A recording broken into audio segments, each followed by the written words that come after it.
Everyone, karon nga adlaw kay mga tumi og samal kay birthday sa akong mother-in-law.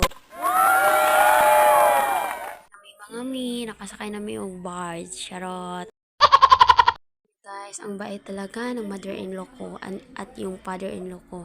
And then yung husband ko naman, yung mga kapatid niya mabait sa akin. Wala po talaga akong masasabi kasi thankful po ako sa kanila kasi ngayong Pasko, marami po talaga akong natanggap. And then, yung mga regalo na binigay nila sa anak ko. And then, sa husband ko, thankful talaga ako sa kanila. And then, yung kapatid niya na engineer, siya yung financing namin sa papuntang Samal. Siya yung gumastos talaga ng lahat. Then, thankful po ako sa kanya kasi ang bait-bait niya po talaga. Wala po talaga akong masasabi. Thank you. God bless.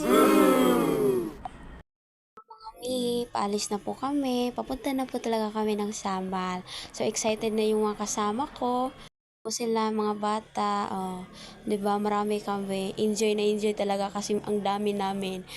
Mas marami yung mga bata diyan. Oh, tingnan niyo naman, 'di ba? Ang cute-cute nila. Oh, excited na excited.